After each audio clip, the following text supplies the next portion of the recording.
Typically, this is a wine that has a long length after you've swallowed.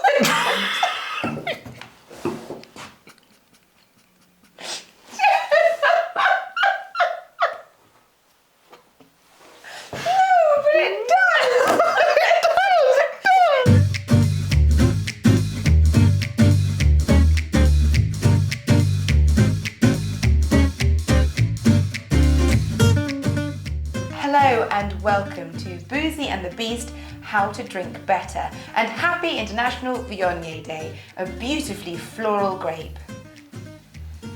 Are we finished with this now? Can I put it away? Yep, you may. So, International Viognier Day. It's a grape I don't know that much about, so could you please fill me in? I certainly will. Well, this is actually one of my very favourite grapes.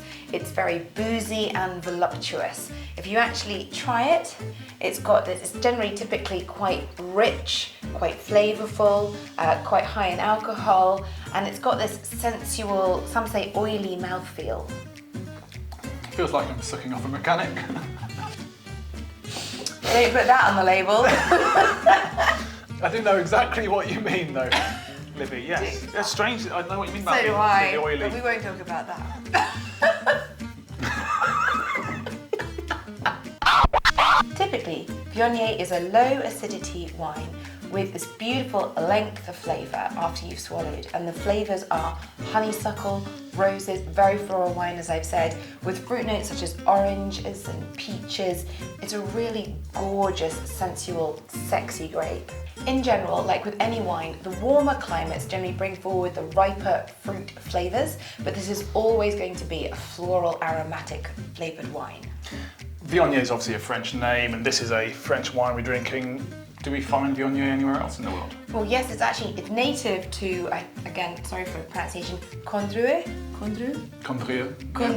in northern Rhone in France, but it is found all over. And if you see a bottle that says Condrieu, that one, then it will be Viognier grape, but actually it's just generally found all over the world, in South Africa, in America, in Australia, and in some of those warmer climates, they're making it with oak maturation or oak fermentation. It's really, really beautiful. It brings along sort of all those buttery richness, creaminess, that sort of vanilla spice, that depth to the wine that actually balances and really complements the lighter blossoms that you get here as well. But this is not a crisp wine. This is never going to be one that's sort of very fresh or refreshing in that way. It's not got that lighter thing.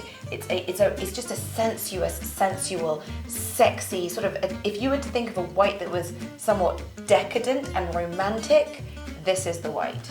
I know exactly what you mean. I'm not a huge white drinker, as you know, and it's not something I'd pick out on a shelf or in a restaurant, but it seems to be packed with flavour.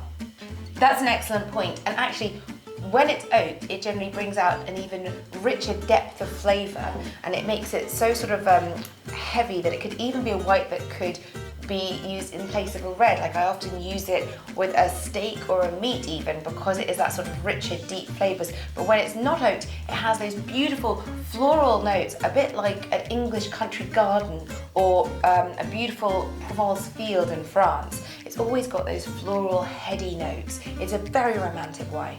Oh yeah. And it's not just a single varietal wine like we're drinking right now. It can also be blended with Massin, Boussin in the Rhone in France. Also, it can be used just a little dash of it in with Syrah to stabilise that red wine, also in the Rhone. So it's very versatile in that way. And actually, if you're going to be drinking a Viognier, then temperature really affects this wine. So if you chill it down sort of 7 degrees, then you're going to be getting the fresher, greener, more floral notes. And if you have it warmer, more room temperature, it's going to really open up those aromatics and those ripe, full-bodied fruit flavours. Okay, so what would you recommend in terms of pairings for Viognier, Libby? Well, because of its sort of gentle spice and blossoms, this goes really well with more succulent, richer seafood. So think sort of prawns in a butter or a buttery lobster. Salivating already, that sounds gorgeous. But it also goes really well with lightly spiced dishes like Thai food. It could go well with a lightly spiced curry, and it goes terribly well with like grilled meats, barbecue, things like that. South African Viognier with a braai.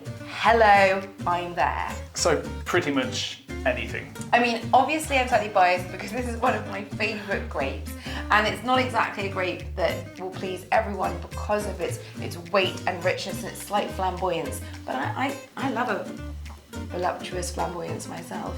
I actually quite like this. Despite not being a white wine drinker normally, I could see myself drinking this in future. Personally, I do feel this is a great option as a white wine for red wine drinkers.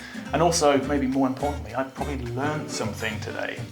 Although I'm sure once we finish this bottle off, I will have forgotten it all by tomorrow. Cheers.